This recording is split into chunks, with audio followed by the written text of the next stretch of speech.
spell it? I'm Dan McKenzie, DANMCKENZIE. And do you have a title or your business? I'm president of McKenzie Oil Company. And are you family or friend of Karen and Walt? Lifelong friend of Walter's and Karen's when they got married. Do you have a particular story or stories that you'd like to share?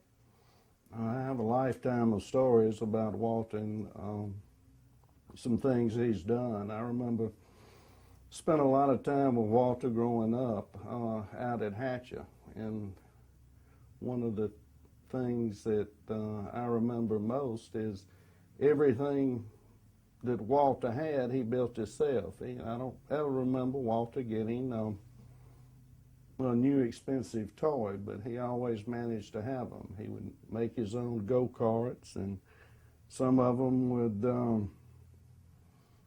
would be steered with ropes, and we'd go out in the woods and go down hills on them and find out later after we all got bunged up that it needed brakes, and so we'd push it back and put brakes on it, and Walter would maybe get an idea that he wanted a go-kart.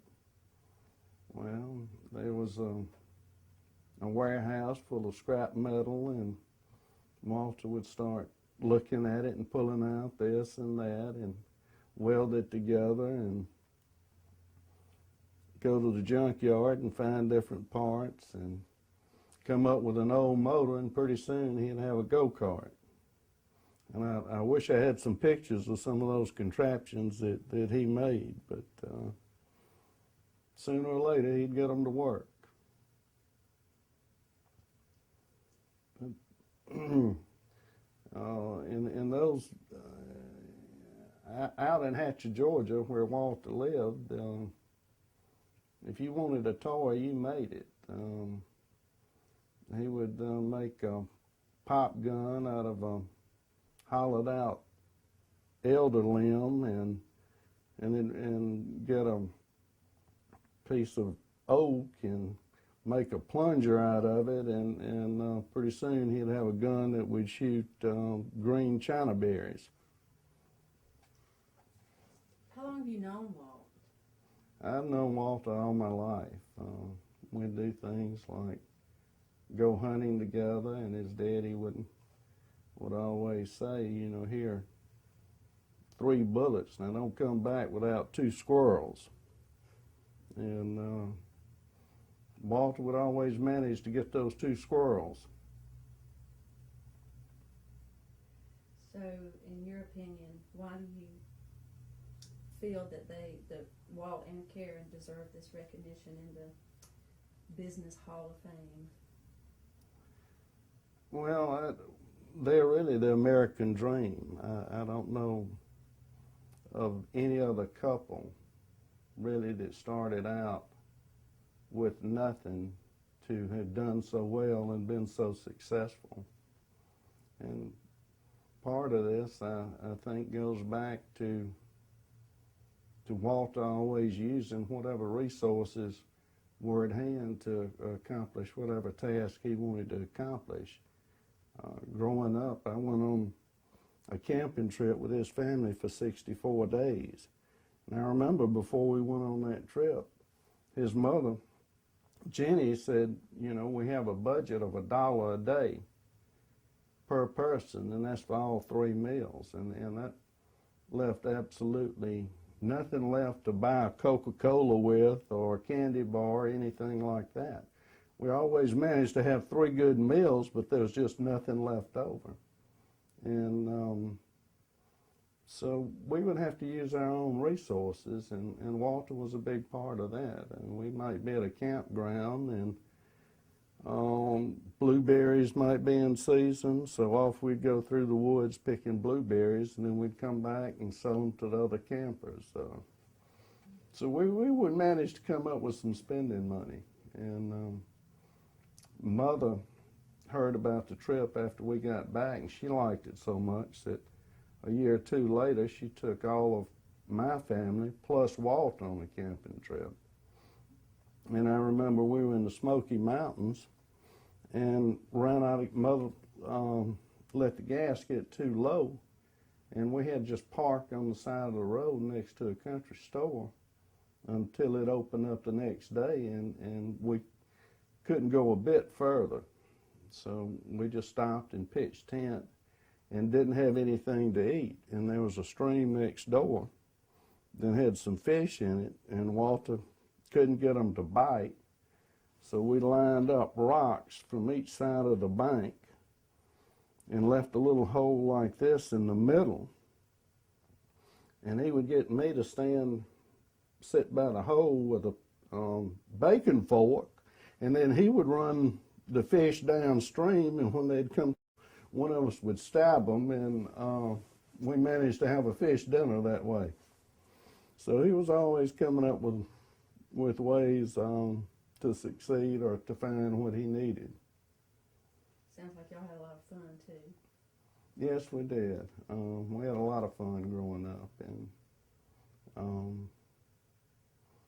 I know growing up the Worthies probably didn't have the most money in Quitman County, but they always seemed to live better and to eat better and have things that a lot of other people didn't have. They had the only swimming pool that I know of in Quitman County, but Walter and his daddy built it themselves, and they had it fed by a stream that was uphill, so it constantly had water running in it and through it, and it was one of the best made pools that I've seen. That's incredible. And do you know Karen as well? Yes, I got to know Karen after she married Walter, and really crazy about Karen. She's a fine lady, and I think when Walter and Karen got married, I think that put together a team that was unbeatable. They have children? Oh, no, they don't. Okay. Now, for the last one, I think what they want you to do is look into the camera, just like you're talking to Karen and Walt, and congratulate them the way you would want to, and, you know, on their honor and what they've done. Well, Walter and Karen, I am really sorry that Martha and I are not able to be there tonight, because we can't think of two people that deserve this honor more than y'all. Not only for being so successful, but for being so good to your community, your family, and your friends. Congratulations, and y'all enjoy it tonight. Was that good? Were you satisfied with that, or you want to do it again? Okay. It's up to you. We've got all the time you need. You can add something to your stories or whatever. I could always. Let's see.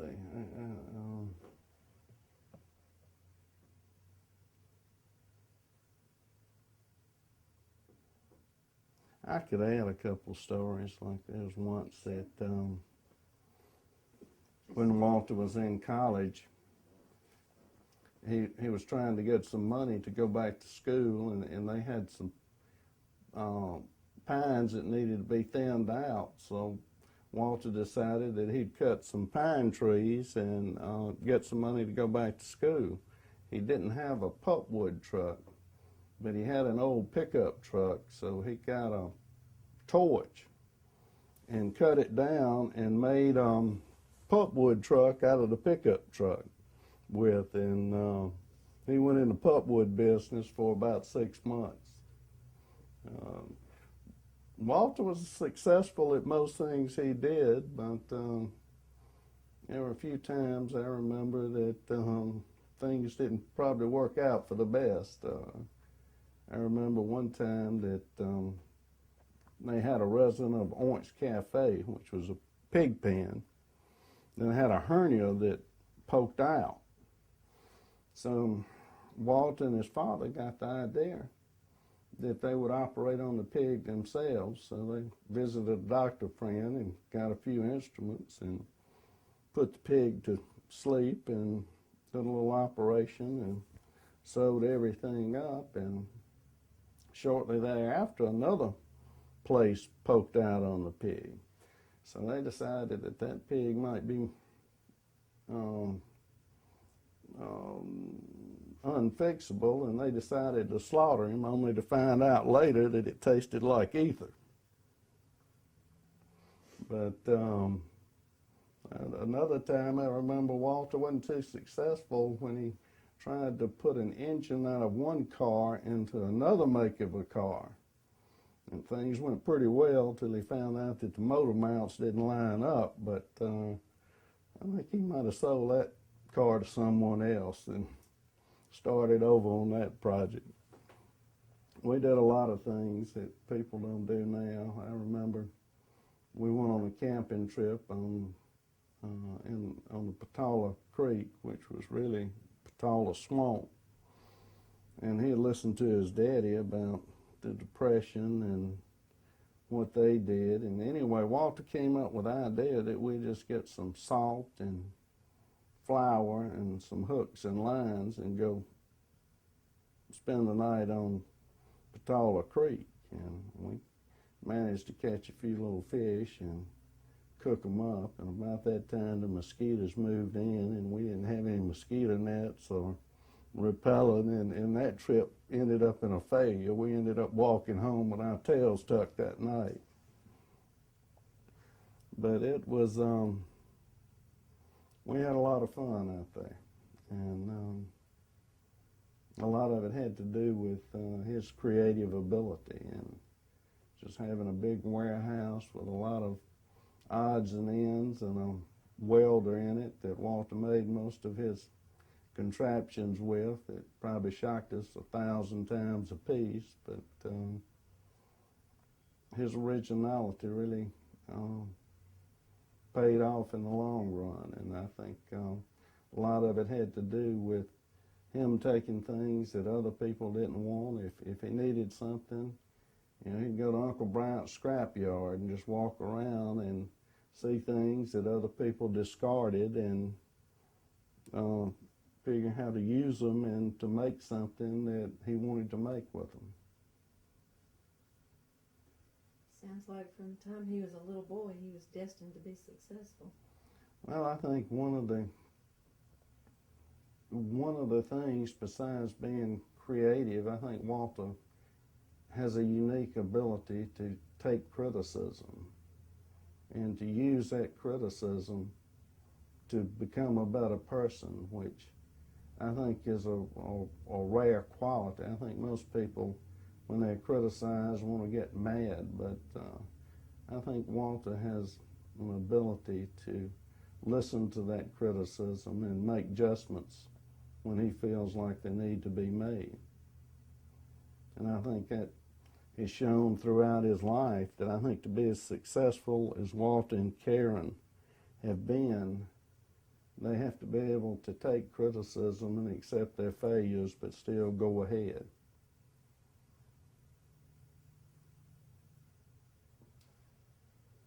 That's pretty extraordinary. Let's do the closing one more time, just in case, because I thought I saw you at one point when you were looking into the camera, you kind of looked away just a little, looked back at me or something. Did you notice that? Yeah, at the end of your thing, give me about another second or two looking right into camera, because that'll give them time to fade to black or whatever they're going to do out there with the video, okay? Okay, and 3, 2, close. Walter, I wish that Martha and I were with you and Karen tonight, because we don't know of two people that deserve this honor more than y'all do. Everyone from the McKenzie family wishes y'all well, and we hope that y'all enjoy it tonight. Okay. Let's see, we did the relationship with them. We told